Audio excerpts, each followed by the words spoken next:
Carolina Panthers. Carolina Panthers. The Carolina Panthers became the second NFL team this season to fire their head coach, Frank Reich. They also fired Duce Staley, and they fired Josh Mccown as well. So all of them were let go. 3 coaches in Carolina. Chris Tepper takes over as the interim head coach for the Carolina Panthers, and their biggest goal, the most important purpose of the remainder of the season, will be elevating the play of their #1 overall pick, Bryce Young. We'll see whether Jim Caldwell and Thomas Brown, the offensive coaches there now in charge, can get that done.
NFL team this season to fire their head coach, Frank Reich. They also fired Duce Staley, and they fired Josh Mccown as well. So all of them will let go. 3 coaches in Carolina. Chris Tepper takes over as the interim head coach for the Carolina Panthers, and their biggest goal, the most important purpose of the remainder of the season, will be elevating the play of their #1 overall pick, Bryce Young. We'll see whether Jim Caldwell and Thomas Brown, the offensive coaches there now in charge, can get that done.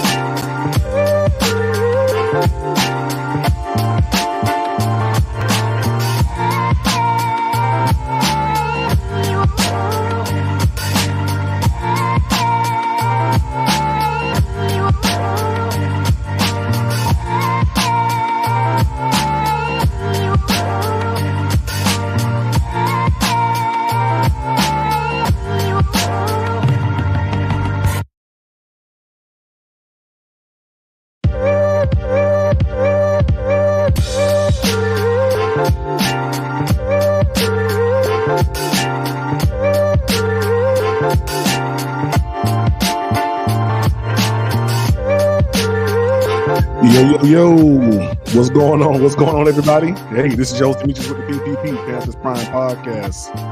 What's going on, y'all? Hey. We finally get to hear what Tepper got to say, yo. We finally gonna hear it, you know what I mean? We finally gonna hear what Tepper got to say. What's going on, everybody? Hey, what's going on, Omar? Omar, salute PPP, salute, man. What's up, Doug? How you doing, boss? Yes, sir. Elizabeth, what's going on? Marcos Cash, what's good? What's good? What's up, man? How you doing, boss? Yeah. Hope everybody's doing good. Hey, we finally gonna get some answers. Tepper gotta talk now. Yeah, you gotta talk now. Marcos, what's up, man? Hope y'all doing good, man. Raw Walk. What's going on, man? Cam is still washed. Come on now, bro. He ain't washed, man.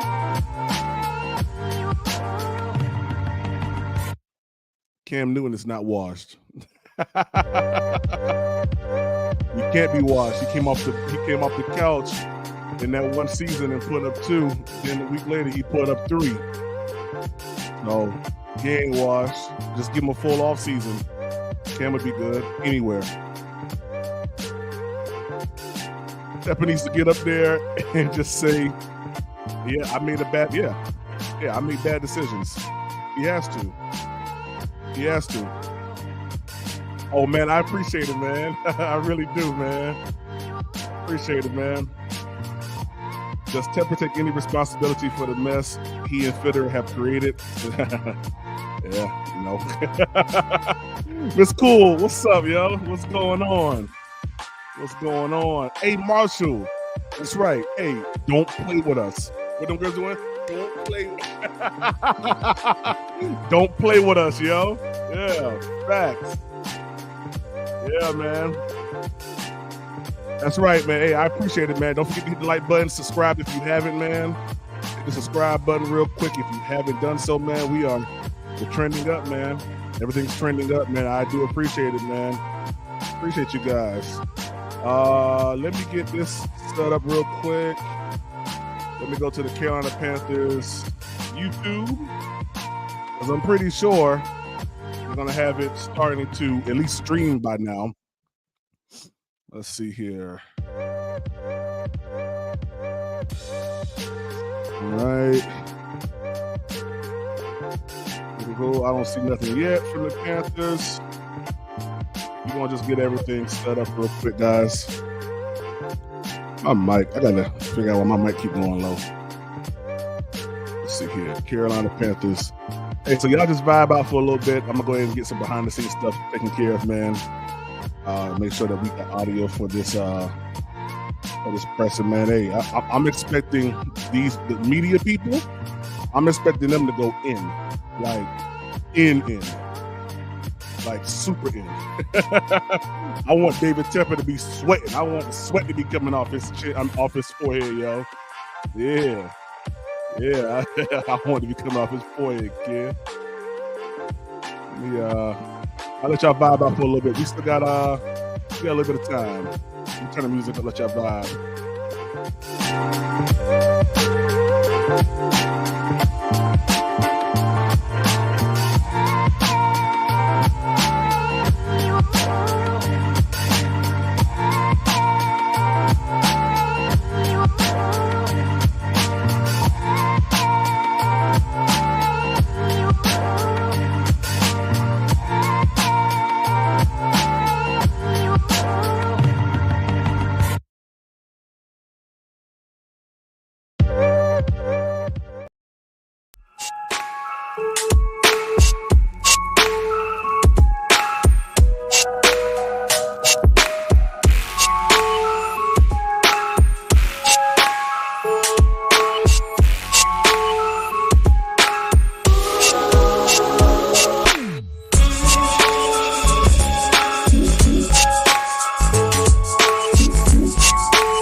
Twan, what's up, man?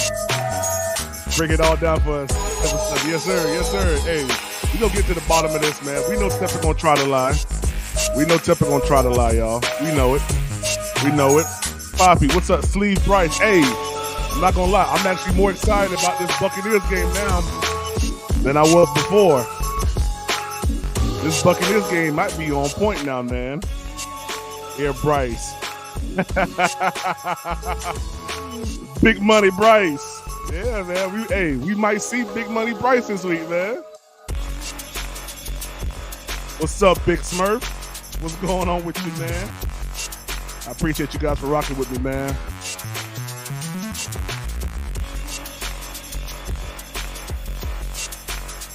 Don't let me got nothing yet from the Carolina Panthers. I should have my other phone so I can see when they go live, but let's see here.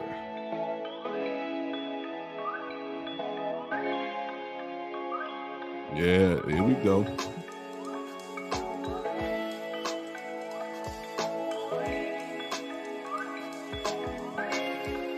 All right, let me share the screen. We still got a little bit of time. Yeah, I'm gonna drop the link in the chat, man. If y'all want to come up and talk real quick. I'll tell you one thing. Today, I need to hear from David Tepper a couple things. I need to hear that he messed up in not hiring Wilkes. I need to hear that he messed up in hiring Frank Reich.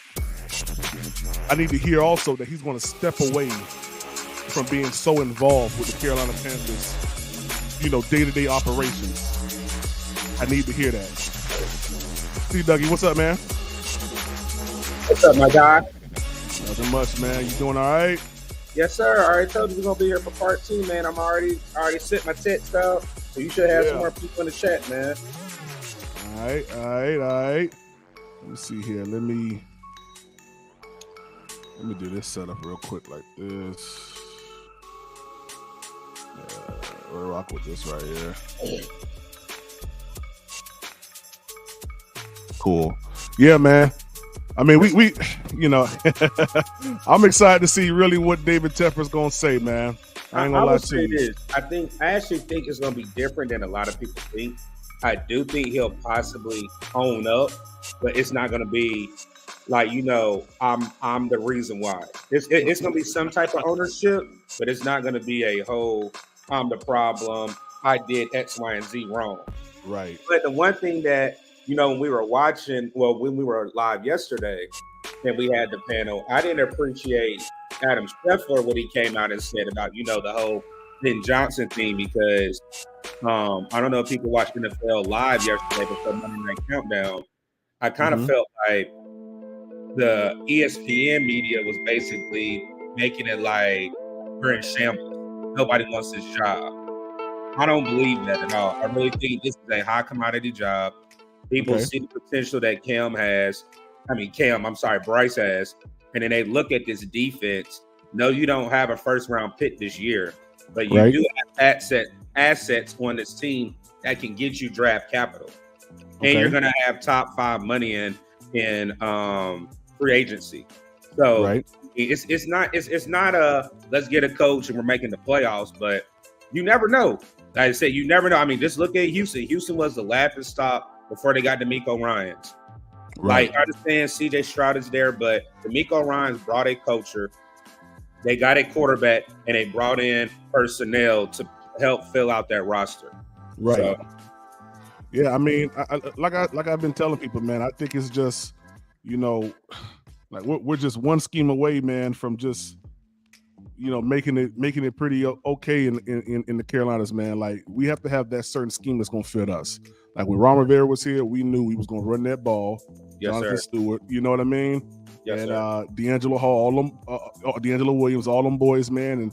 And, Cam was going to throw the ball. Cam was going to run. RPO. Like, that's us. The Carolina Panthers made that possible for the rest of the NFL. Nobody was running that until we started running that heavy, man. They couldn't stop it. Go ahead. Go ahead. No, you good. No, I was going to say, so what's going on, DJ Spins?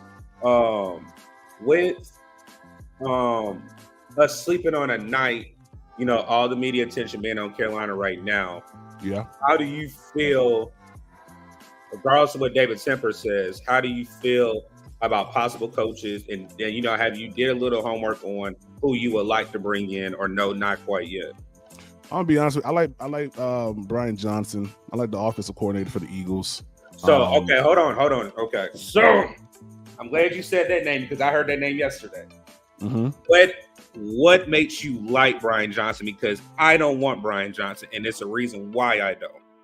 Well, I just think that the offense of the Eagles for the past 2 years has just shown that they're able to matriculate the ball down the field. Okay, so is it player personnel or is it coaching the reason why their offense flourished? I think it's both. So for me, I say it's players, because only reason why, and I've never said this on your channel, Mama Duce, most of my family are Eagles fans. Mm-hmm. So if it wasn't for me being born in Carolina, for Carolina bringing a franchise to the Carolinas, I would be a Philadelphia Eagles fan. So I gotta do my homework behind the scenes with Philly. Mm-hmm. Brian Johnson, if people don't understand the struggles that Philly had at the beginning, yes, they've been winning, but it hasn't been like blowouts. It's been like just on Sunday, if Gabe Davis ran the right route, that was game over. Right. But for me, Brian Johnson has been Jalen Hurts' quarterback coach since he came in the league. Mm-hmm. So there should be no disconnect where it was a slow. You remember in the beginning of the season with Jalen, he was starting out slow. They weren't on the same page with calling plays. That should have not happened. Even though I understand you're in a different role with being the offensive coordinator, you know Jalen. You know what he excels in. You're in that room with him every single week. Right. And I think what he tried to do what Indy's head coach, which was their offensive coordinator last year, doing the same scheme. You can't call plays like somebody else did because you're not comfortable like that. So right. I mean, Brian Johnson, I could be wrong, but again, I'm not going to tell you that your opinion sucks or I don't agree. I just don't agree because I think there are better caliber coaches out there. But I was high on Brian Johnson being our OC whenever we did hire Frank Reich. So I do understand that connection right there that you do like as well. Yeah, and I mean, and also Evero. You know, I think Evero will be a great. I think Evero will be a great head coach, man, for the Carolina Panthers. I think, you know, history has told us here in the Carolina Panthers, you know, organization, that defensive-minded head coaches get us further than offensive-minded head coaches. That's a fact. I mean, that's just how history has been for us. So, you know, I'm cool with Evero. I'm cool. You know, I really want to see how Thomas Brown now embraces the fact that he has total control over this playbook, the scheme and everything. You know, it may not be as polished, and I want to tell people, we got 6 games left. It may not be as polished as you would like it for Sunday against the Bucs. Mm-hmm. But that New Orleans game and then Atlanta, or however it goes, by the second game of him really having this thing installed, we're going to see how good or how bad Thomas Brown is. And like you said, that New Orleans Saints game, thank God, you know, we made a change so I can head down with a smile at least on my face, knowing that Frank is not there. But I agree with you on that second game. I definitely think that will be I think this week will be a transition week. Right. And you said week 2 with underneath Thomas Brown, you should see more. Because like that Houston game, it was kind of up in air. And then when we played Indianapolis, it was just a total dumpster fire, which I didn't understand. Well, I'm not going to lie. I think Frank called plays in the Indianapolis game. You remember what he said? It was personal to him. Yeah.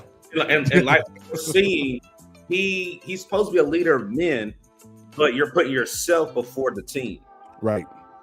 So you can't do that. I do want to see what Thomas Brown can do. Again, I'm not saying I don't want him to interview for it. He's not a candidate. I mean, that's where we went into the whole scheduling. We have Tampa, we have the Saints, then we have, I think, is it Green Bay, then Atlanta. Atlanta, and then Jacksonville and Tampa. How many wins do we really see that we're going to get? Yeah. So are we going to base this off of wins? Or are we going to base this off of what production he's able to put out with the personnel that we have? So I definitely think he deserves a shot. Right. You know, hey, what's up, Tony? How you doing, man? Man, what's good, family? What's happening, D? What's up, Doug? Hey, D, I sent you a message, man, about an hour ago. You never did respond.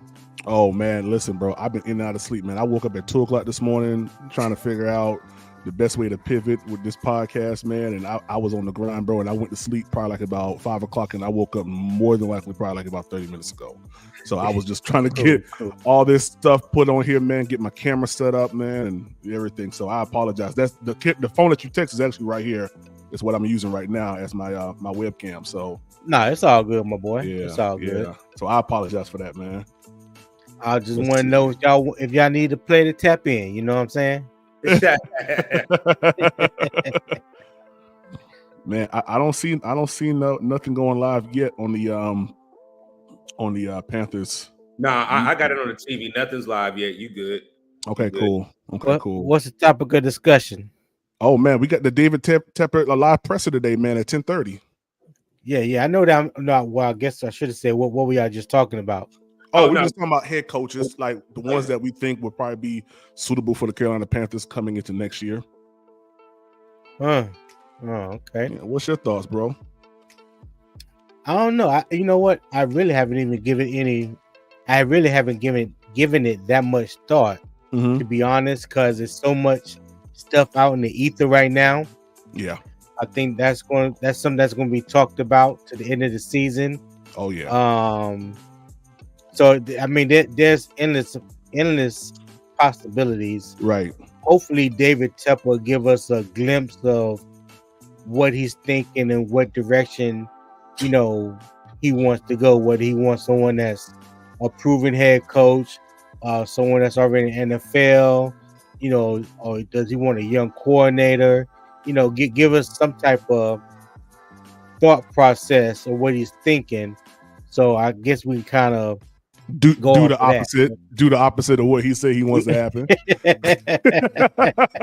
Yeah, you do the complete opposite of what David Tepper says he wants to happen, because he said he wanted analytical coach when he got Matt Rule. And that didn't work. Then he said he wanted an offensive-minded head coach with Frank Reich. That didn't work out. So just say you want an offensive-minded head coach if you just go defense. That's what you do, man. Just say that you want to win and fall back and let the professionals do what they do best. Facts. Yeah, you know what I'm saying? Yeah, I've been watching so many. Huh? No, I was just saying, just put it out there what you want, fall back, and let it happen. You know what I mean? Facts. Yeah, man. I've been watching so many media commentaries, man. Commentators say David Tepper just needs to step away. Like it's so evident that people across the league and media sources just know that he's just involved too much. Him and his wife, like, they're just too involved. Right. See, I think crazy. Tina and they were saying yesterday he needs a football handler, and that's the first time I've heard that about an owner, that they need a football handler where you deal with the business side and you have a person that has a football mind. And I don't have a problem with it. I don't have a problem with it. I mean, even though we laugh about it, I don't, because again, he's gonna write the check for you, but just write the checks. Ooh, big Smurf. But I think. Hold on, y'all. Hold on, y'all. Big Smurf. That's a good exit strategy to make some money. You pay 2 point something for it. The Panthers are now worth 6 something. Don't matter if it makes. I'm not gonna lie. That makes sense. You only buy the team to increase your net revenue and then sell it, man. Hey, the Panthers are worth like 6.5, I think, or 6.7 right now. That's crazy. In 5 years, they triple their value. I think right now the Panthers are worth 6.something billion right now. We're worth 6-something million. That's correct. And Tepper pay how much? 2.2? He paid like 2 point something. Yeah, I thought that was close to 3. Yeah, I mean it was 2 point something. I don't know exactly. I think maybe like 2.7, 2.6 or something like that. Okay. But I mean that first part that Big Smurf just said, that makes a lot of sense. And listen, that is instant success. you made over $4 billion in 5 years or 6 years of owning a team just to sell it to somebody else and get out of it. Man, listen. Yeah, smart. but how often I can buy into that notion if that's something that has been done consistently, or something like that has it's a lot of happened stuff. recently. It's a lot of new stuff we haven't seen with the Carolina Panthers. It's a lot of new stuff we haven't seen before, man. I can't disagree with that, but I don't think his thing was to buy the team to triple his revenue and then sell it. You know, I ain't ready to go off on that mountain yet. You ain't trying to go off that mountain? Nah. We just thinking over here, man. Yeah. I mean, it was a good thought. Don't get me wrong. Now, I mean, don't get it twisted, because there's some hustlers out there that's true to life hustlers. You know what I'm saying? And talking about a quick flip in 4 or 5 years. I mean, it ain't nothing to be mad about neither. You know what I'm saying? Go ahead, Demetrius. They just sent a notification out. They're about to go live. But I see Fadum 26 said a question. Let me ask a question. Y'all really want to go back to defensive-minded coach with running the football? Oh, snap. We live right now. Hold on. Okay, go ahead. Yesterday, we made some tough decisions. I have great respect for Frank Reich. He's a fine man. Also, Coach Tabor moved on from Josh and Duce yesterday, who are also very good men. Tabor will be up to answer questions on them later. With that, I'll just open it for questions. If y'all hang on, This dude can use his time. questions. Come on, dog. So if you want to raise your hand, take the first question from Dave. You admitted hiring Matt Rule. What was the mistakes in the hiring of Frank Reich? Look, every coach that we've had here has had contributions to this organization. Frank has contributions to the organization. Matt had contributions to the organizations. And, quite frankly, if I had my druthers, I'd like to have a coach here for 20 years or 30 years, if I can do that. I'm not going to get into the individual sort of things. You guys can just speculate as to that. But we just moved on yesterday, and that's that. Okay, first we'll have Joe Person, followed by Steve Reed. Dave, you guys are 30-63 since you became owner. I think it's the second worst mark in the NFL, one of the worst marks in pro sports. You're about to hire your fourth head coach. Do you need to reevaluate the way you do things in terms of, A, maybe using a search firm in this hiring process, but also in how you manage day-to-day operations here? Shots fired. Look, things are constantly evolving, and they'll continue to evolve. And, trying to make things better is what you always try to do. Obviously, that record's not good enough. There's no hiding it. It is what it is, like everything in this sport. Everything's left on the field. Everybody knows what is every week. That record's that record. And like I said, it's not good enough. We're going to self-reflect and make it better. Dave, you fired 3 coaches during the season, since the time you took over. Do you feel like that is going to make it more difficult to get a quality head coach here if you choose to hire someone next year? No. I think that, I don't know, and again, I'm not going to get into it here, but I think that, there are different reasons why different things happened in each case. You guys see, like I said, everything is out in the field. Everything is known over time. And I think people know it. The league knows it, and people in the league know it. So I think that if everything was perfect, it wouldn't be the case. And everything was good, it wouldn't be the case. So it's not as if it's not known out there, reasons, and, that will be something for people to decide. Just generally speaking, and not here, but, and not that this matters because this is here. But, in other aspects of my life, we have people for 20, 30 years that work for me. Nobody ever leaves me. What? We'll go Phil Orban and Josh Klein. When Matt was hired, you preached patience and it was kind of a year-over-year evaluation. Frank gets fired 11 weeks in. To what extent was that due to maybe a philosophical shift in how you view timelines for a rebuild or turnaround? Look, as I said, there are reasons for each individual situation. I think you guys, upon your own reflection into looking what happened through the season, can understand that. You're around town, for those that are around town, and can know the reasons. Again, I'm not going to get into that into those particulars, but I do have patience. I'm just not. My reputation away from this game is one for extreme patience. There's no reason why that doesn't, come here too. It does. Now, that patience comes with good performance and things that you want to see progress be made on different aspects. And as I said, I would like to have somebody here for 20, 30 years. I'd like to have somebody that would say eulogy at my funeral in 30 years. Okay, maybe it's 40 years, I hope. But that's what I'd like to have. Next we'll have Mike K. and Eric Spanberg. Dave, you preached, you talked about your patience. It's a lot of preaching that I'm doing. So. You talked about your patience. When you moved on from Ron Rivera, you urged the fan base to have patience in terms of bringing in sustained excellence, sustained success. What would your message to fans be now, 4 years later, that maybe feel like their patience hasn't been rewarded or it's not moving in the right direction right now?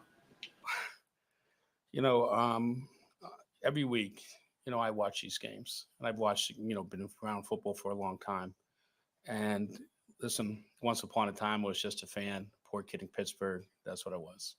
So I know what it is to be a fan. And every week we come in, as part of us are fans. Okay. Nicole and I sit in that box, and we live and die with every play. So I understand how the fans, and I understand their frustration, and I appreciate that.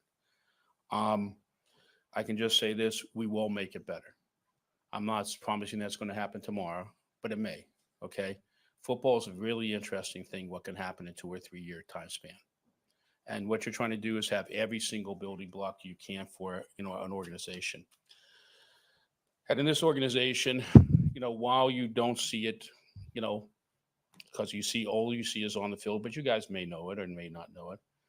But behind the scenes, there's been a lot of different changes in the building and a lot of things that have become a lot better inside the building. And just how different people communicate, health, strength room and medical people, football operations, nutrition, all those things, all those building blocks underneath the surface have gotten better than when I stepped in the door. Listen, they may be easier things to do. Okay. And so we have to make sure that the other things that the fans can't see is better too. And also I would say that for, engagement with past Panthers. And that, we should invite you to talk to people who, legends that were here at the Panthers. So we have not gotten what the fans see every day. I need a drink. I understand their frustration. We share that frustration every Sunday with them. We got Mike K. and Eric Spanberg. David, in April, you said when you guys drafted Bryce, you said that he was a point guard style distributor who could elevate the talent around him. My question to you is, do you feel like you've put enough around him for him to elevate? And with that said, how will that evaluation of the roster in the next 6 weeks factor into how you evaluate the front office? Look, there's a lot that goes into what the success on the field is every week. When it's roster, some scheme, how you practice, a lot of things. And obviously we can be better in all phases of that because the product on the field is just not good enough right now. It just isn't.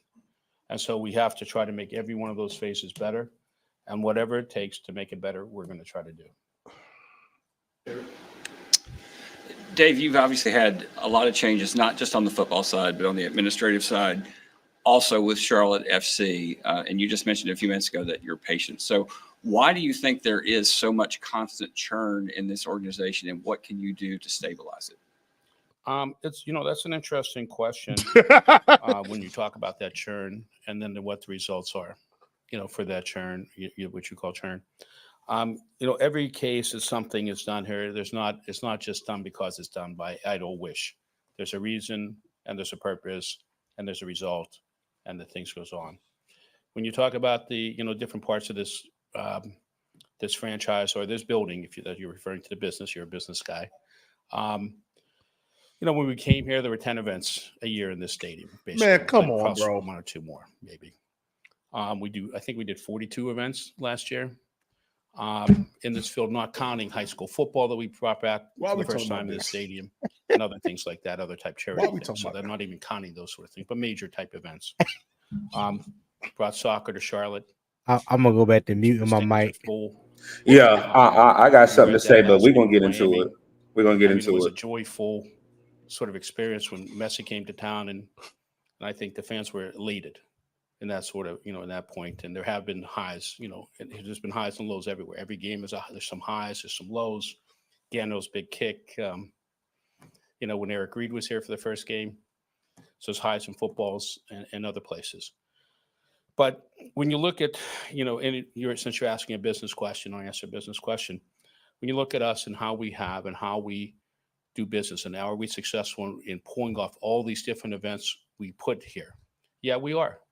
And what we've done is really led to higher economic impact for Charlotte. And we look at the future for things like that as things that we might do in the future, whether they're an entertainment venue that may do 80 more sort of small concerts, 3,000 to 5,000 people that will bring people down there. We'll bring that here. And we think we brought a lot of economic development into the town. And we have. The numbers show it. I mean, the numbers. So I don't think that when you look at the management team and you look at the stability of the management team now, and listen, you're always trying to make it better. But I think we have a pretty good management team on the business side right now.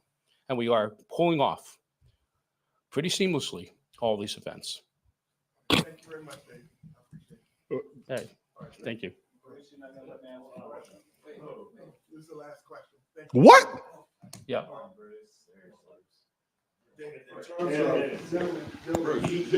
He said okay to me. All right, go ahead. Thank you. Appreciate it, Mr. Tepper. In terms of Bryce Young, I want to jump back on what Mike said earlier about Bryce. There's been a lot of reports over the last few days, in fact, that Frank wanted CJ Stroud. You tipped the scales and said you wanted Bryce Young. Is that true? And then also seeing what CJ Stroud is doing in Houston, did that make the comparisons even that much greater because of what you're seeing in Houston as opposed to here? Just the way our processes go here, and I'll just answer this really plain. On all those decisions, whether it was a head coach, whether it was Bryce, I don't really vote on those decisions until the last piece. Okay, so those decisions are made by, in the case of by the football people. Now, look, everything that's right and everything that's wrong here ultimately is my fault. Okay, I have the final say. But as far as those decisions, whether it's Frank Reich or it's Bryce Young, those decisions were made. And in the case of Bryce, it was almost, I believe it was a unanimous decision on the coaches and the scouts, and very strong opinions at the time. Now, it's been reported, and we talked about it. Originally, we were going to go to the number 2 pick, and we thought we'd get CJ because we thought the Texans were going to pick Bryce. And listen, we preferred Bryce. He was our number 1 pick. We had a lot of conviction. But in answer to your questions, it's just not the way the process was done. The process was done the way the process was done. And again, even though if there was a process with 5 people in the room and the way the votes came in, it was Frank was the first choice. I always could veto that choice. And even if it was Bryce and the votes came in unanimously in this particular case, I could have vetoed that choice. In both cases, I supported both choices. Okay. I'm just going to say that I supported both choices. I supported the coaches. I supported the scouts, their unanimous opinion. And I supported Frank Reich. So whatever's good, bad, or indifferent is ultimately because the buck stops here, and I take full responsibility for everything. But that's the way the process runs. And just one last thing, and then we're going to go here. As far as Bryce Young is concerned, I cannot say this, for myself, and I think everybody in this building would share this sentiment. We are totally confident in that pick. Okay, I think the people that made that pick first, would be totally confident in that. Some of them you could ask. Okay, and I think and for me, I'm totally confident in agreeing with that pick. Thank you. Dave, you made a decision on Scott Fitterer.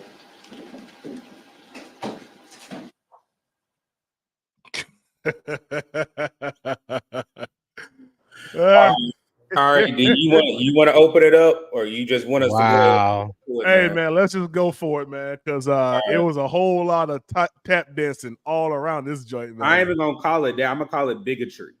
We all know what bigotry is, right? Mm-hmm. Damn. Yeah. Man, you going hard in the paint, huh, Doug? We all know what a narcissist is, right? Oh yeah.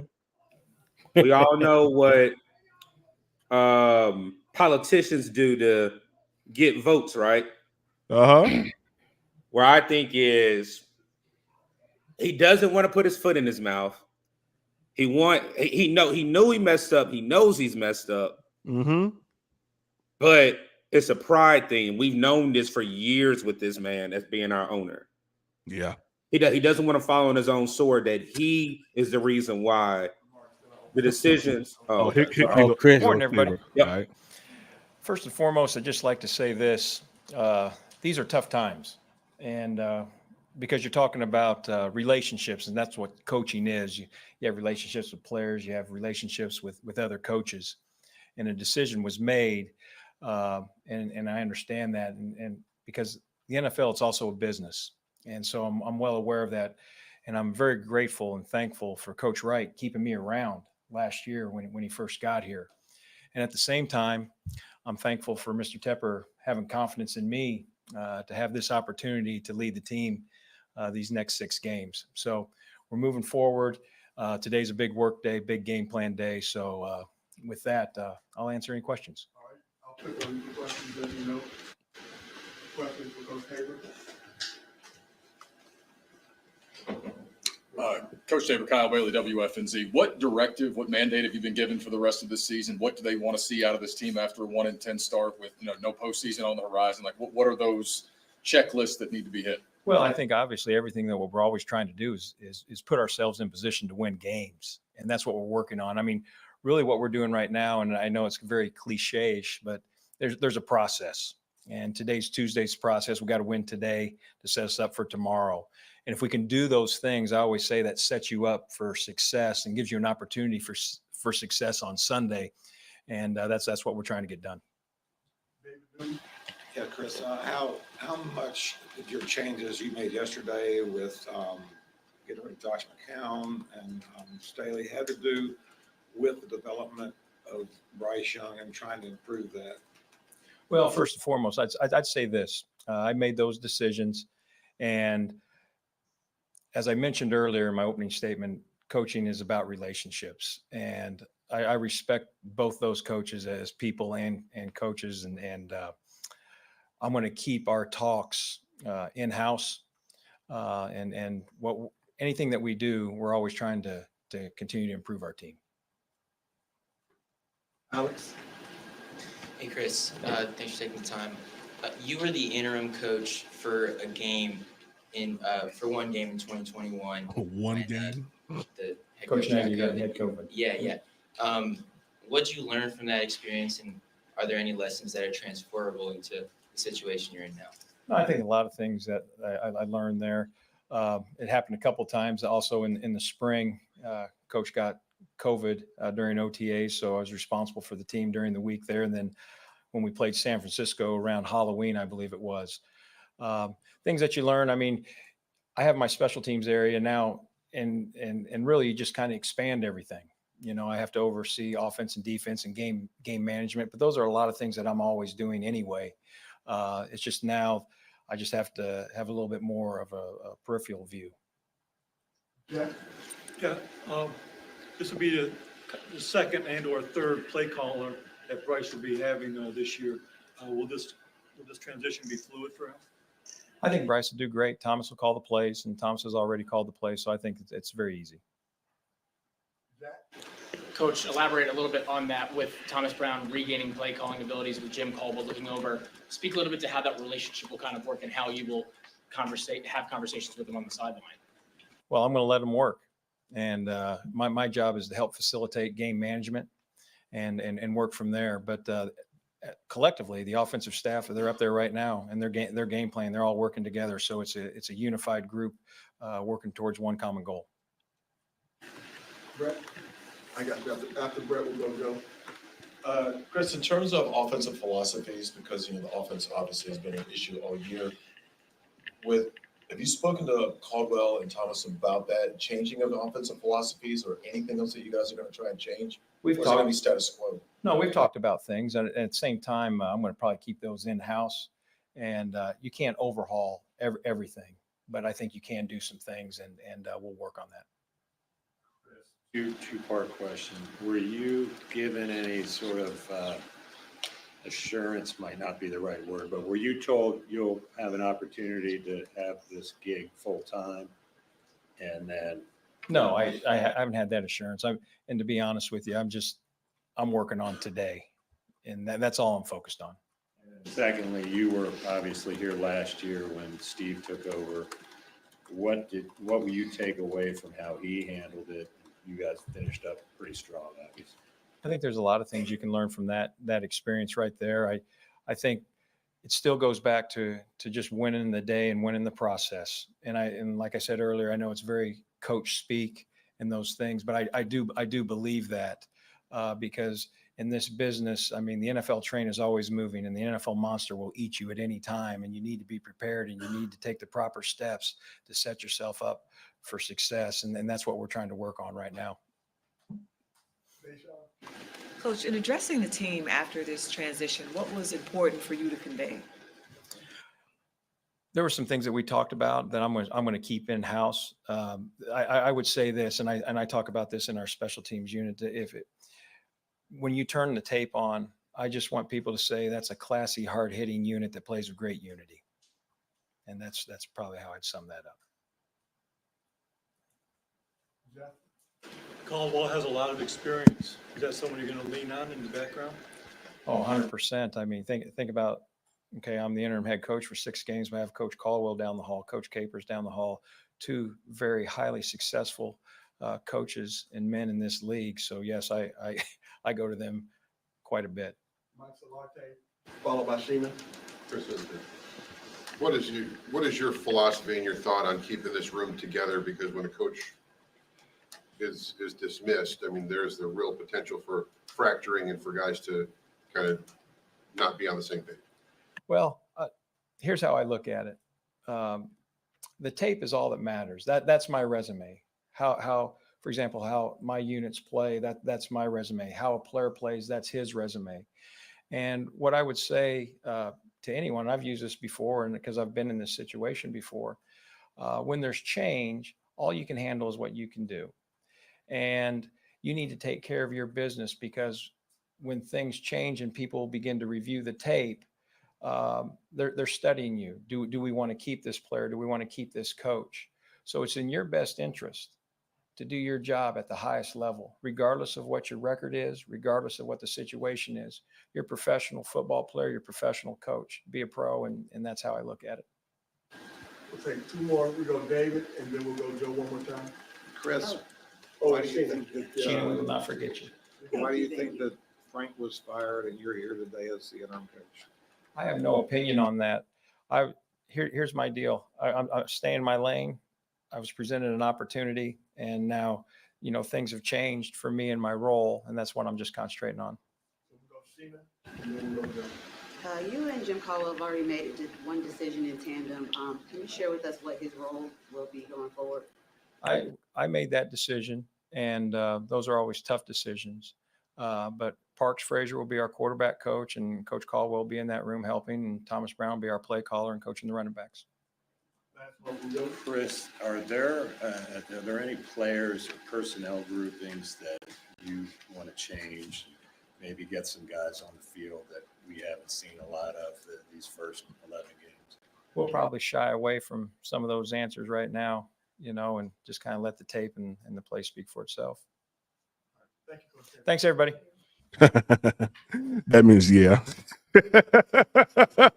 Let the tape speak for itself. He answered that question correctly. He did, yeah, right? He did. So do you want to get back into it, man? All right, so starting off with David Tepper, just like what the chat was saying. Hey, David Tepper was tap dancing to giving us that old Brown stuff. Like, man, I think the problem is he doesn't know football knowledge, and I think that's been proven. And when you start talking about money, he knows money. Yeah, he brought up. Yeah, that's all he knows, because he was talking about what he brought to to Charlotte. Right. He didn't say he brought Beyonce and Garth Brooks. Thank you. He brought up high school games back in the stadium. 42 events. And again, he's a money man. He's not a football minded owner. Yeah, and that's why I believe what Big Smurf said. I mean, he might be looking to try to sell this joint, man, later on, man. You never know. I mean, he just tap danced around every single question that was relative to, how everybody has been feeling. He tap danced right around it. Stuff that would have pinned him into having to say, listen, I made a bad choice. He doesn't understand that, though. He doesn't understand it, because then he said, I think, what was it, the 20 or 30 years line of, somebody leaving me or something like that. Yeah. People been working for him for 20, 30 years, and they don't leave outside of football, he got great patience. and again, you just said it, Tony. Outside of football, he is not a football owner. He owns the Carolina Panthers, but mindset-wise, he is not a football owner at all. That's the reason why I understand why they're using this handler subtitle now that he needs to help him make decisions. Yeah. I'm not gonna lie, man. Staying on David Tepper, I feel like he don't care, man. He can care less, man. I think he cares, but he doesn't want to fall on the sword. Because again, with investments, what happens when you fail an investment? You do what? Put money into another one, correct? That's what you do. So that's all he's doing. So he doesn't have a fallback. So he's not going to be like, oh, I messed up, let's go to the next. You can't do that. But the way he's doing it is, oh, I thought I liked this coach. Matt Rule, you're gone. Steve Wilkes, step up. Oh, Wilkes, thank you for what you did. I'm gonna hand it off to Frank Reich. Oh, Frank, you didn't do what I need you to do. Thank you. Tepper, take over. Let's rinse and repeat. Yeah. So it's almost like an investment that he's putting in, or a stock. That's the better word. He's investing stocks into these coaches. And when the stock drops, when he's in that red, and what we mean by red is Cowboys are selling out your stadium. You're not getting TV money like you were in your own market. And if people are stop buying your merch, you're going 65% off on merch. It's like they stop. So you're in the red now. So it's time for me to go ahead and get ahead of it and just transition.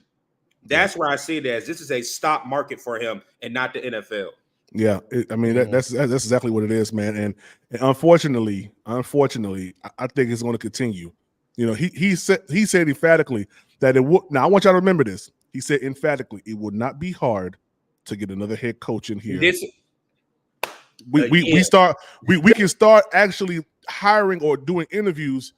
I think January 22nd. January 2nd, I thought. Was it 2nd or January 22nd? I think it's the 22nd. Okay. That's when we can start actually tampering or, interviewing coaches or whatever, all that stuff. That's when we can start doing that face-to-face interviews. Now, I don't know, but what I will say is this. You're going to have to throw the bag at somebody to come into this dysfunction. They're going to have to like Bryce. They're going to want to have to deal, if you don't fire Scott Fitterer, they're going to have to want to deal with Scott Fitterer after all the media. And remember, media pushed all the Bryce Young stuff on us last year or this year. Media did that. So media has been saying Scott Fitterer needs to go too. How do you think that coach is going to feel coming in if we still got Scott Fitterer? You're going to have to fire him. But this is the problem I have with our media. They didn't ask him that question on the mic. But when he walked out, I just got on Twitter. They said that they asked him about Scott Fitterer, and he just looked, had his head down, and walked out the door. Yeah. Yeah. Yeah. So one thing that I will Wow. say as well, body language tells a lot as well. Mm-hmm. Yeah. Scotty's days are over with. Oh yeah, I'm pretty sure that And, they may and it should, let Scott stay to the end of the season. And yeah, then let and him it go. should be. It should be over.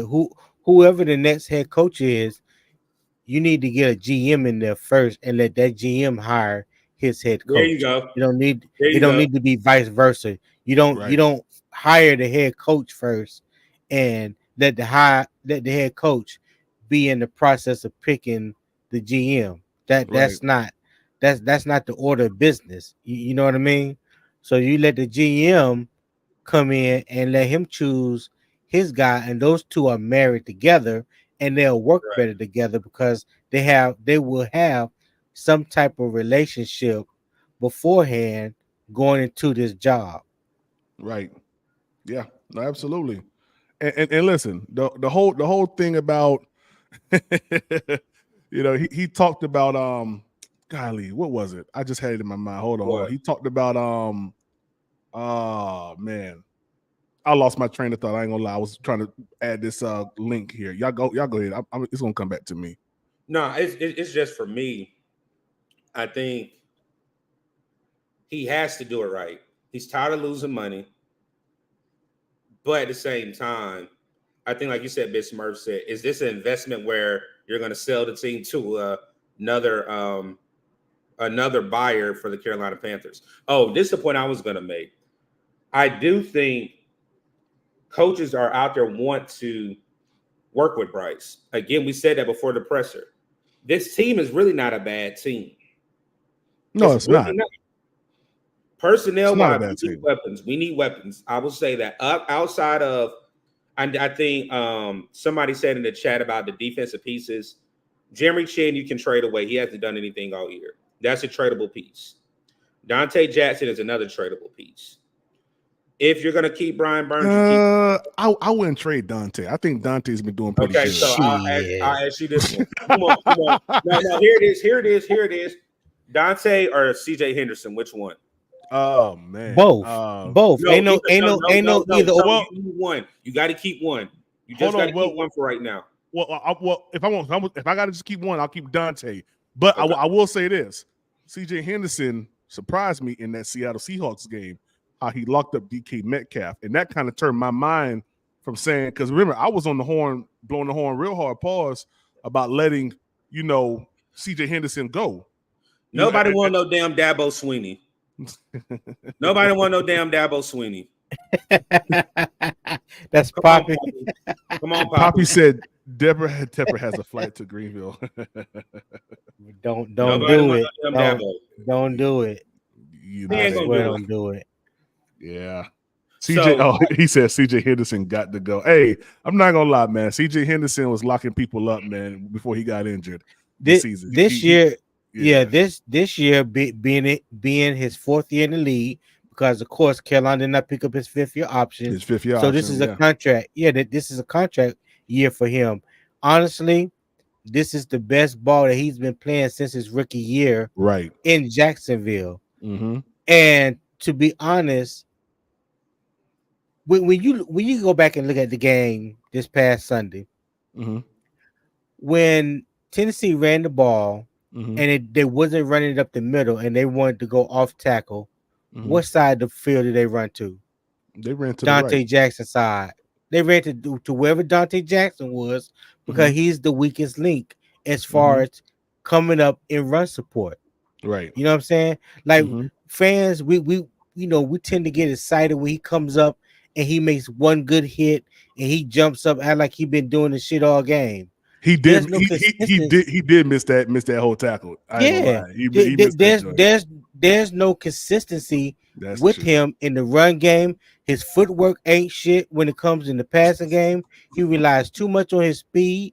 His eyes are dirty. Listen, I could pick Dante Jackson as a part all day long. Well, let him stay one more year, because when I play Madden, I use him. No, and he's real good on Madden. No, I put him at safety. Me too. I put him at safety. And listen, and it's crazy. It's crazy that you say that, Doug, because I told CJ this about 2 years ago, I said the only way I think Dante Jackson can benefit and make it in this league if you switch him to safety He because works he, with he safety. has a because He works at a safety position on the game. I mean, game is game, but in real life, but he works as a safety. because He works. he got that speed. If you want to run single high safety, cover one or something like that, he has the speed that he can play from sideline to sideline and get there quick, fast, in a hurry. So I think it would benefit him if you put him at free safety. Yeah. That's my honest opinion. But if you're gonna leave Dante Jackson at corner, he's not it. My main comp for Dante Jackson when he came into the league was Denzel Ward. Why? Because they the same height, same weight, they ran the same 40 time. But you know what the difference is between Denzel Ward and Dante Jackson? What? Denzel Ward is a technician. His technique is sound. You know what I'm saying? So you say, well, damn, how this 5'10", 185-pound dude out here locking up these big body receivers and playing great in run support, and we got a cornerback with the same speed, same height, weight that looked completely opposite of what Denzel Ward looking like. Right. No, I feel you on that. So that's my thing. Like, okay, it's good that you the fastest defensive player in the league, or you run a 4-3 flat. What? Cool. That got nothing to do with technique. Because when your technique ain't right, it make your 4-3 seem like you run a 4-5. Hey, yo, Big Smurf, you own one, yo. Big Smurf said Frank was Frank was bringing old school football to a new age after the Texas when he was the only one in the locker room doing the mashed potato or everybody was doing the gritty. The mashed potato dance. Poppy, what you talking about? He trolling. Poppy trolling. Yeah, he trolling bad. He trolling bad, yo. Yeah, man. I mean, hey, I think going back to David Tepper, I'm gonna go to Tabor because, well, I'll go to Tabor real quick. If you notice the type of language that Tabor is using, it sounds like Steve Wilkes, doesn't it? What do you mean by that? We're gonna win the day. Win the day, but it's almost like scripted. I mean, it is. Thank you. But I'm you glad want you to know said something that. though? Because the reason why I feel like it's scripted, who did Tabor work with last year whenever somebody got the interim coach? Oh yeah. You see what I'm saying? It feels scripted because it's almost the exact same answers that was given. Yep. But the thing of it is though, Steve Wilkes actually produced on what he said. 6-6 record. So question to the panel. Do we expect Tabor to go 3-3? We did that yesterday. And we did that yesterday. That's a hard one. Is he going 3-3? You don't? Let me answer that honestly. No. No. So okay. Hell no. Can y'all stop? Oh my Jesus. Did you just see the last comment by Carolina first? What he said? No. Dion. Nah. Yeah, Dion is not Dion's not coaching the NFL. He's already made that plain and simple. Plus he can't leave Colorado for another year or two up under contract or whatever. Yeah, he can't leave. No, he can get a buyout, but he's not going to leave. Everybody it will be Atlanta on that Carolina. He's not coming to the NFL. Period. If Shador and our old boy goes to the NFL, which I doubt they do. Yeah, Shador and Shiloh go to the NFL. He or going to the draft. He ain't got no more firepower. He already said they're coming back. Yeah, they're coming. They're coming out in 2025. He's already said it. They're coming out 2025. Well, yeah. I hope. But even then, even with Travis Shiloh and Shador leaving, he still has a daughter that's just a freshman at CU. She's not good, but she's not good though. She's not even playing. She didn't even play at Jackson State. But hold on, she was a true freshman. She came in, and then in the middle of the season, Dad got the job in Colorado, so she transferred. Right now, she broke her finger. She broke her finger, so she's on. She's on the bench. So I'm not gonna say she's not good, because if you seen her play when she was playing at Rockwall Heath, and Doug, I know you know. I know. Out About here in that area. Texas. Yeah. Yeah. So I mean, she I can she see she was that. a pretty decent. Yeah, she was a pretty decent basketball player. I ain't saying she was like no all-star, nothing like that. But Yeah. I ain't gonna say. Yeah, I'm not gonna say she's not any good. But my point is, everybody wants to focus on him talking about him leaving possibly after Shador or Charlotte go to league.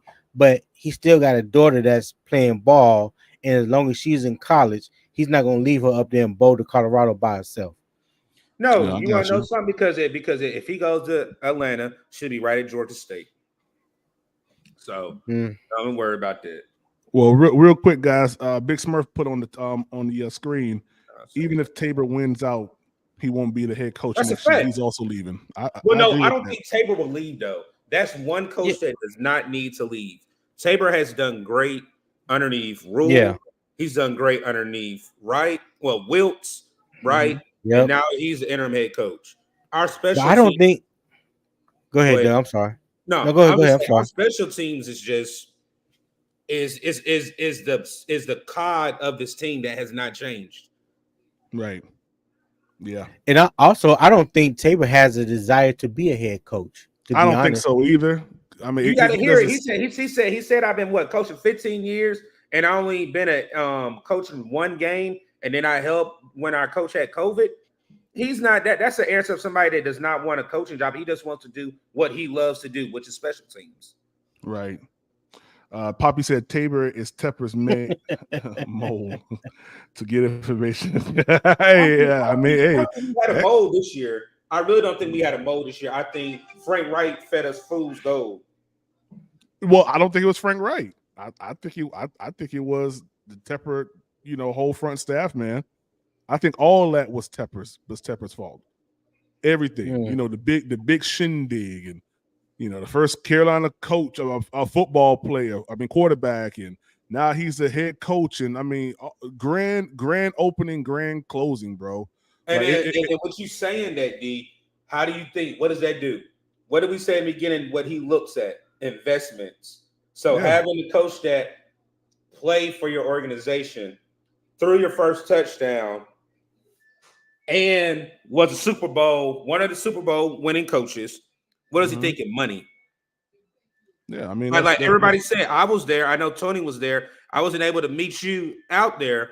But if you look at training camp, they said these were the best numbers since Cam's rookie year at training camp. So again, what was that? Money. Yeah, the best numbers. Yeah, because we got the number one draft. That's why. I'm not mad at him for thinking business wise, because that's what he is. That's what he does, and that's what he should stick to, the business side of football. His job is to get fans in the seats. His job is to get the fan base riled up, feeling good, or whatever. His problem is, and this is just my opinion, his hand is too far in the cookie jar. Stay in your lane. You know how we always, the saying is, stay in your lane. He don't know how to stay in his lane. His lane is the business side. Yeah, his lane is the business side. He's not a football guy. That's not what he does.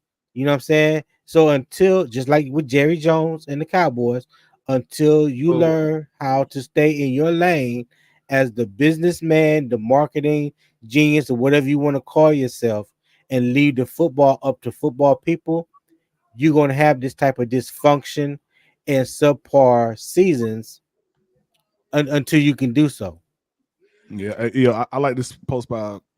That's when I was reading by Pop. Yeah. I mean, all he cares about is what he he thinks the Carolinas was like some old ran down huckabucka,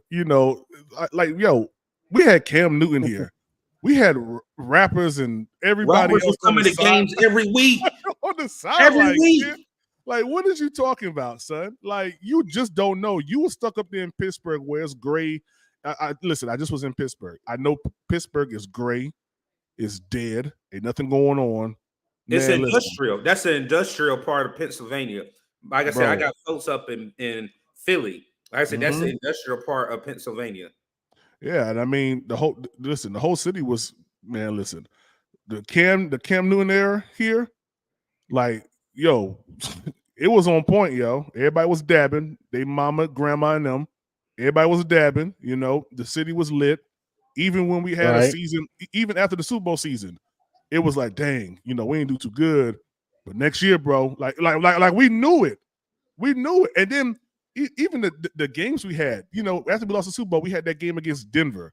Man, that felt like a freaking Super Bowl again, even though we lost. Yeah. But I mean, we were not the laughingstock of the league for almost 7 years. And in 6 years, less than 6 years, we became the laughingstock of the league. So it just goes to show that one man, you know, thought process or interpretation of how the team, you know, aura was totally flawed. Like David Tepper had no real idea on what was going on here in Charlotte. If he did, he would not have let Cam Newton go, then bring him back a year and a half later. Just an idiot. Just a complete idiot. Hey, Big Smurf, I can almost guarantee you guys Tepper would try to bring Bryce Young, Alabama staff to Carolina just to see if he can get Bryce rolling. Hey, I ain't nothing gonna get past me. Listen, look, you know what? Let's talk about this. Joe Brady. Joe Brady, bro. I'm not gonna lie. If we didn't fire him, I think Joe Brady and Bryce would have worked great together. You think so? I think so, man. I think so. Wow. I don't think the issue was Joe Brady when we had Matt Rule. I think Joe Brady was just a scapegoat. Because watching him, and listen, all that stuff that's going on right now with old boy over there, Josh Allen, that's Josh Allen's fault. Yeah, Josh Allen's been like that. Yeah. Okay. Yeah. I mean, but every single week he plays, they always got one interception on Prize Picks, and I always say more.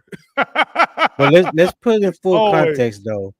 What's up? I like Joe Brady, and I was a Joe Brady fan when he was at LSU and they won the national championship. He did his thing. But let's remember, at LSU, he was co-offensive coordinator. He wasn't a sole offensive coordinator. And then when he came to Carolina, the big thing that Joe Brady couldn't overcome was making adjustments, second half adjustments. Okay. All right.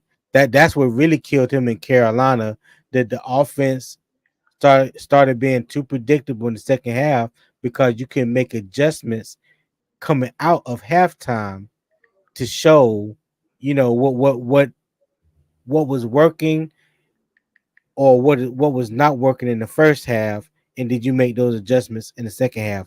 I know I just talked around in circles. Was that his first year here in Carolina or his second season here in Carolina? Well, he was here he was here like for a year and he was like full year and then like 5 games. 5 second games. year. Yeah, we had an early bye that year. So and then also on that, he's not running his system in Buffalo right now. He's running the system that Ken Dorsey implemented. So what we're seeing Joe Brady run right now is what he's been learning the past year or past 2 years up under Ken Dorsey and Brian Daboll when Brian Daboll was there. Facts. Facts.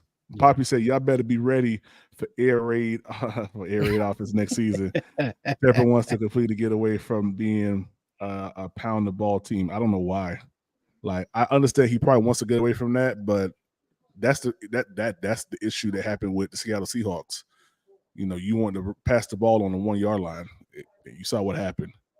Like, it makes no sense at all. It makes no. I don't know who placed that inside David Tepper's ear that he needs to get away from the ground and pound. The ground and pound is what gets you. I mean, look at the Lions. The Lions ain't the Lions without that ground and pound game. Don't worry, that coach is coming to Carolina, so don't worry about that. Hey, the Lions aren't the Lions without that. Big Smurf got a good question right there. Big Smurf said, in all seriousness, though, do you think we'll see a different scheme in Tabor than Frank 3-4? 4-3, which is hey. I don't think the 3-4. I don't think the 3-4 had nothing to do with Frank. That's Ejiro Ivero's scheme, and Ivero is the prodigy of Dom Capers. Okay, he learned that 3-4 scheme with the Don Capers. I think Mhm. what happened was, and Frank Wright them talked about it. He took about 55% of his triangle read offense, and he meshed it with about 45% of what Thomas Brown know as far as the wide zone offense that he learned under Sean McVay. You know what I'm saying? But I'm curious to see, since now that he has full autonomy over the play calling, do Mhm. he kind of scrap that triangle read part of the offense and implement more of his wide zone, vertical spread offense that he learned under Sean McVay while he was at the Rams? That's what I want to see. I think this right here. I think that if you look at the last offensive line configuration that we had in Tennessee, I think that was the best one that we had, even though, it wasn't the best, but it was the best, if you get what I'm saying. They was able to kind of hold for Bryce a little bit better than the actual starters that came in. So I do believe that we're going to see a little bit more, pre-snap motion. We're going to see some different stuff.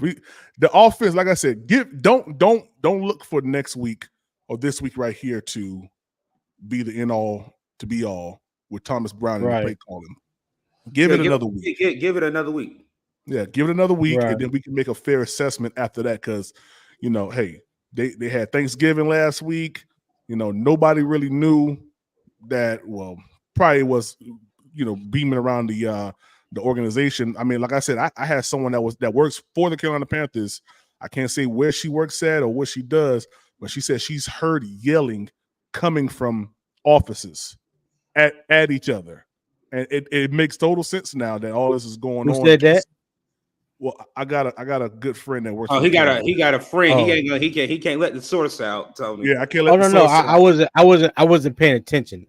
I Yeah, wasn't paying no, attention. My you bad. good. Yeah. I got a source that works for the Carolina Panthers. Like she's in there, and I've heard. Well, she's told me that there's been some yelling going on through some doors. I don't know if it was I ain't Duce. surprised. Yeah, she didn't tell me who it was. She know who it was, but she said I can't tell you who it is because I'm not going to do that. But maybe in the next 3 years she'll tell me. But yeah, man, I mean, it makes sense. Have it. And 3 weeks ago she told me that, and to see David Tepper going on this rant, coming out of the Tennessee locker room after the loss on Sunday, screaming F or whatever, and it just makes sense. Like, you don't build up from nothing to just that. Like, it has to be a build up of tension going on. And, so that's why I trust what she said, because I think it's totally plausible. But the 3-4 defense, in my opinion, I like it.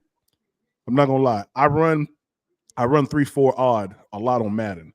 And the reason why I do that is because, like, I love the fact of having an extra defender with his eyes not in the dirt. I like that. But the only issue is you have to have very, very, very, very, very, very good defensive line and very, very good linebackers. And if you don't have that, you have gaping holes. The 3-4, you got to cover a gap and a half. And if you don't have that, if you don't have good gap savvy, nose tackle and guards and stuff like that, you're short. Like, you're done. It's not going to work. I mean, defensive tackles, not defensive tackles. If you don't have that, you're done. If you don't have good, rushers, edge rushers, you're done. Unless you're gonna be sitting back playing zone the whole entire time. Yeah. But the key to the key to a 3-4 defense is straight up the middle. It's the nose guard to the middle linebacker. If you're not stout up the middle on the first and second levels, you're gonna have problems. And we see it. We've seen it firsthand with teams. If they really want to run the ball on us, they gash us up the middle. It ain't so much on the outside, outside the tackles or outside zone or anything like that. They hit us right up the middle. Why? Because we're not stout enough in the middle on the first or second level to run this 3-4 defense consistently like it should be ran. That's why, if you notice, Evero went to almost a 5-by-2 set. The majority of this Tennessee Titans game, because that was to stop the run. That was to stop the run. Exactly. Yeah. That was to stop the run. So you go 5-by-2. You put edge rusher on both sides. You nose tackle. You bring him in tight. So you're really, in a sense, I mean, yeah, you could look at it as a 4-3 slit to the right, slit to the left. But I mean, you got 5 on the line. All right. So you're causing everything to either be ran to the outside, and then you got Frankie Louvu. You got Troy Hill. These boys out there, which it makes sense to do that type of scheme. But I want to see that stuff more incorporated into our overall identity. Like when you played the Miami Dolphins 2 years ago, like how we played them when we had Cam Newton, Brian Flores had them boys running that zero blitz with a great linebacker, middle linebacker and outside linebacker ready for him to throw the pick, because you're crowding the throwing lanes. You that's what you're doing. So you're getting a hand up there, and all they see is 5-6 people rushing at them. You can't throw the ball deep when you got 5-6 people rushing at you, and it just ain't gonna happen. So I would love to see Carolina adopt that. If they're gonna stick with this 3-4, I want to see more pressures. I really do. You know what? I was kind of hard on Brian Burns the other day after the game. When me and CJ was talking. But what I had, because I went back and watched a few games on all 22 yesterday, and what I realized is that they finally came out with all 22. I was looking all day for it. Brian Burns is not being utilized to his full potential in this 3-4 defense. Like I don't ever recall a time when I've seen Brian Burns drop back in coverage as much as he's doing this year. That's not his game. That's not his thing. You don't really have any pressure coming off the edge, and you're going to take your best edge rusher and drop him in the flats. That makes absolutely no sense to me. None. Well, hey, that's how I play. That's how I play him in Madden. unless I'm running, something inside the nickel package or the 4-3, I got Brian Burns on a hard flat. Shoot, he ain't got no hands on Madden, but hey, he can deflect. But no, I get it for real life situation. Yeah, I mean, he's your pass rusher. Why is your pass rusher going back more than 60%? Back in the coverage. I get it. Oh yeah, that coverage where they had him and Haynes as corners, that blew my mind when I seen that picture. Yeah, man. Yeah, man. You in quarters coverage wide to guard the sideline, and it's just like, okay, like why? Thank you. I would much rather them. I would much rather them be on the line, and you put Troy Hill or old boy on the other side, man. Alex Cook, Jamie Robinson, somebody who plays that position, man. Like, do that.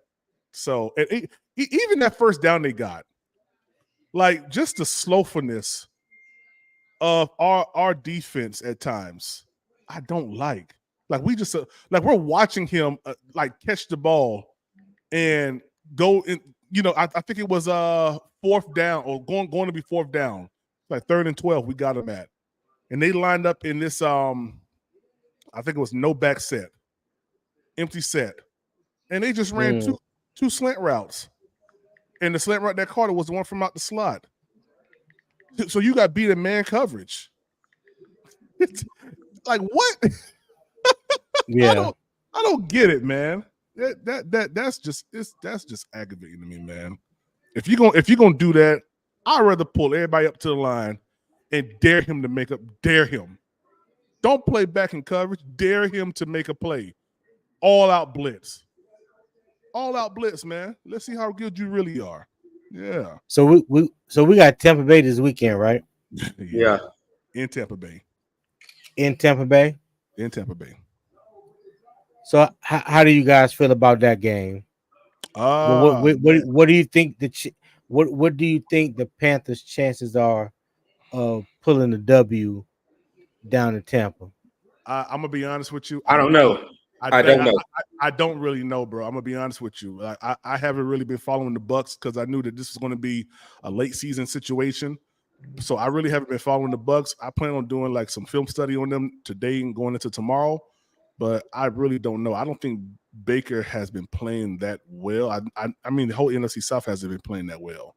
Well, he hurt his ankle Sunday. He had an MRI and said it came back negative, but he kind of playing gimpy right now. So let me pull up this. And they have the worst running game in the league. I think they're like 31st or 32nd rushing offense in the league right now. Okay. I mean, that might bode well for us to a certain extent, but I mean, you still got to deal with Mike Evans.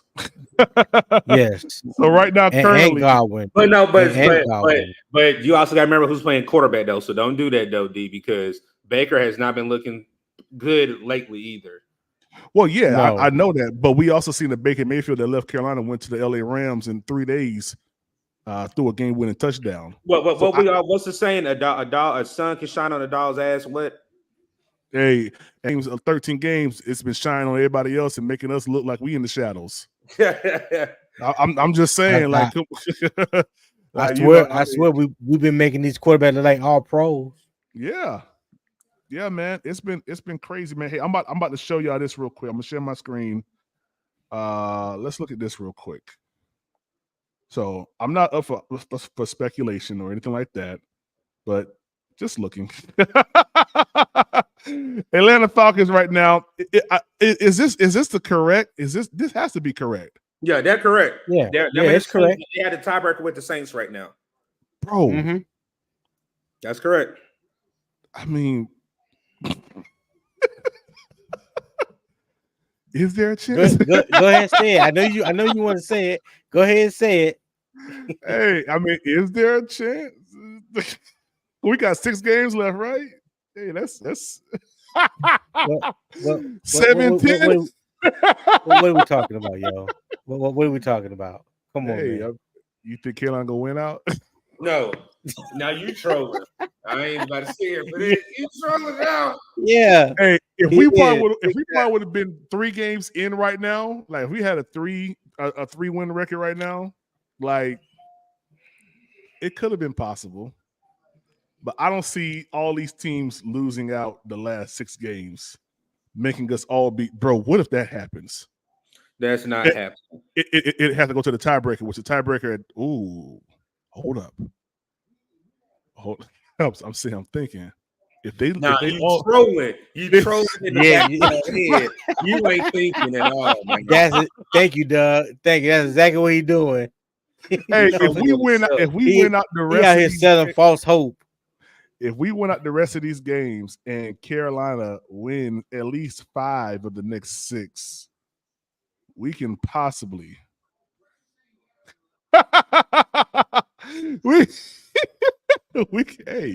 it's possible. We just need Atlanta to lose the next. We need Atlanta to lose the next 5. New Orleans to lose the next 5. Tampa Bay to lose the next 5, and we win the next 5. We'll have the tiebreaker. But we got to beat Atlanta, the Saints, and the Bucks both times. We got to win either one of the Green Bay game, the Green Bay or the Jaguars game, and hope that they lose out. I don't know why you feeding these people the false gospel. Because you know that's not happening. Hey, just try to do a little quick math in my mind, just a little quick math. Now you playing trickery. You doing trickery. What Big Smurf said, bring back the legends to coach our players like Luke Davis, Smith, Olsen. Bring Brady out of retirement to coach Bryce. Hey, that's gonna be a pretty penny. I know. Poppy, did I just say look at the points scored and the points against? I believe in this team. Hold on. No, he didn't. Poppy, we are the 29th ranked offense in the league at 15.7 points a game, and we give up an average of 28 points a game. Now, somebody do the math on that, because I ain't the smartest person in the world, but I know one thing: if we giving up 28 and we only scoring 15, we ain't beating nobody. Hey, man, we 0-7 in the conference. We're 0-2 in the division. The Falcons are 3-0 in the division right now. The Falcons have beat everybody. That means we would have to Let me stop because I'm gonna go down a rabbit hole. You already down it. Dub in Tampa, what happened? Bryce 303 touchdowns, 21-10 Panthers. Okay, hey, Poppy, I'm gonna record that. God, Yes, dog, sir. 300 yards. 300. Hey, he said 300 yards, 3 touchdowns, 21-10 Panthers. Hey, it's in the given So Sunday, right? who remind me again who plays nose guard for Tampa Bay? I don't know, some big I white. already know dude. he's talking about Samoan dude. What about him? Yeah, Vita Vea. Big old Vita dude. Vea. Yeah. Well, what we gonna do with him? hey, you know what you gotta do? Ian Thomas, ain't you a blocking tight end? Put Ian right there next to Bozeman. I can't. Put him right next can't to with him. you. I can't with you right now, dog. That's the only way we go win, man. Hey, Vita, hey, man, listen. I'm gonna just have to. Hey, we gotta tell. Hey, listen. If you get through the line, just blow at him. Pause. Don't. No, there ain't no pause. Blow at him. Just blow at him. Hey, you don't gotta say no pause. Blow at him. No, blow at him was wild though. That was crazy. just blow at him. Pause. Oh my God. Danny says, so you're telling me there's a chance? Danny, I'm telling you, there is an outside chance. We have not been officially eliminated. Now, I think if we lose 2 more or 1 more, we will be officially eliminated. But there is still a chance. Oh, man. That is hilarious, yo. Poppy's delusional. Y'all funny. I always think we got a chance. Yeah, I know, that's right. Ian Thomas can play left tackle. Yo, can you imagine him trying to guard somebody, man? I mean, he may do better than Icky, man.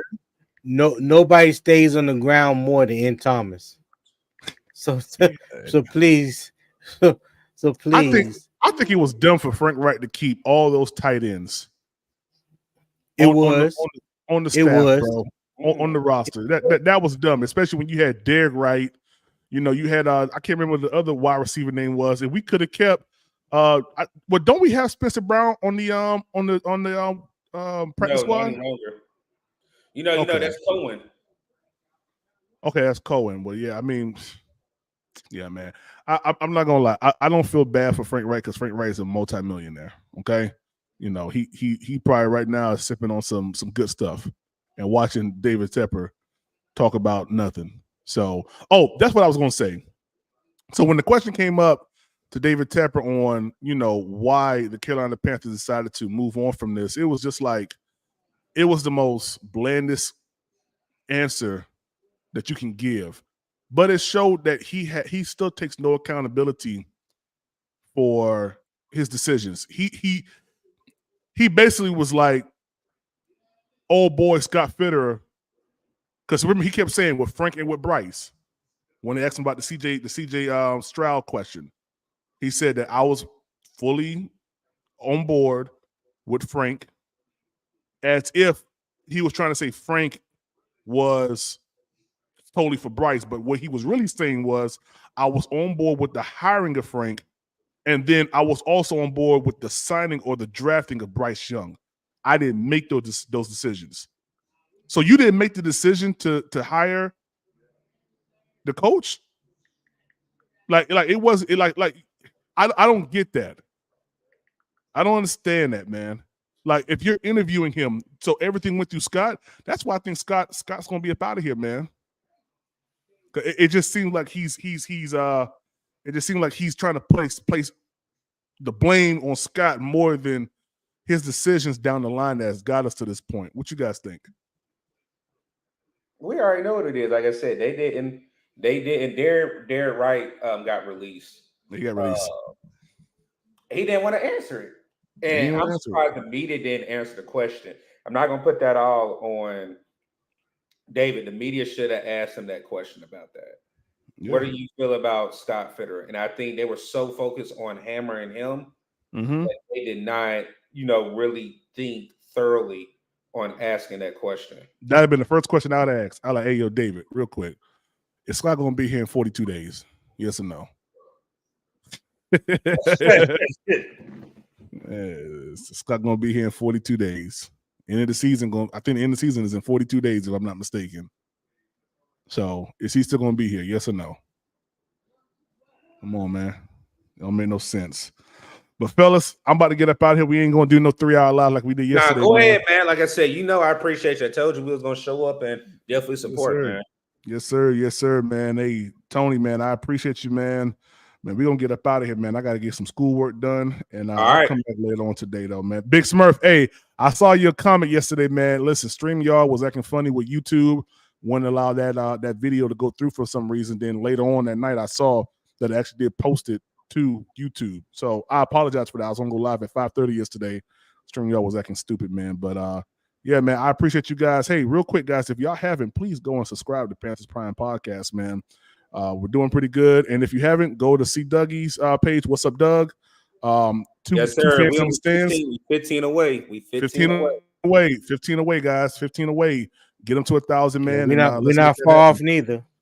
Where you guys at right now, Tony? I think we're at 886. 886. So please, hey, 15 people run over there. We got 12 right now. If y'all can't go to 2 fans in the stands, Tony, go ahead and if you can, go ahead and drop that in the chat if you can, man. And I'm gonna go ahead. I'm gonna throw it up on the screen so we can go to it. Doug, you do yours too, man. All right, I got 2 fans in the stands right here because I'm on my phone. Tony, I got you. Okay, yeah, man. I appreciate it. Yeah, if y'all could, man, go there and get these guys to 1,000 a day, man. Yeah, in the chat if you can. All right, that's 2 fans in the stands right there. All right. Let's see here. All right, I got 2 fans in the stands right here because I'm on my phone. Tony, I got it. They ain't come through yet. Stream got to take a little bit longer. Okay. Yeah. But yeah, man, two great guys who do content, man, and it's been going pretty good, man. These guys got some good platforms. Yeah, I don't know why I don't see What it could be too, in StreamYard, if somebody posts a link, you can have it where the link doesn't pop up unless one of your mods posts it too. Oh yeah. So, but okay, so you guys see it. I kind of just wanted y'all to put the name in there. Just text the name in there so I can put it up on the screen. Got you. Yep. And if you guys can, just head on over there, man, and go subscribe to these guys' channels, man. And I would greatly appreciate that, man. Here we go. That's right. What's up, Doug? Just like that. Yeah. And 2 fans in the stands. Yes, sir. Go ahead and go hook these guys up, man. Get them right, y'all, please. Already. Appreciate the love. Yeah, that's what's up. That's what's up, man. That's what's up. But hey, fellas, we out of here, man. I'm gonna come back later on today. We're gonna break down some more of this David Tepper craziness, man. But hey, this is your host Demetrius with the PPP Panthers Prime Podcast. You know what time it is. Let's go.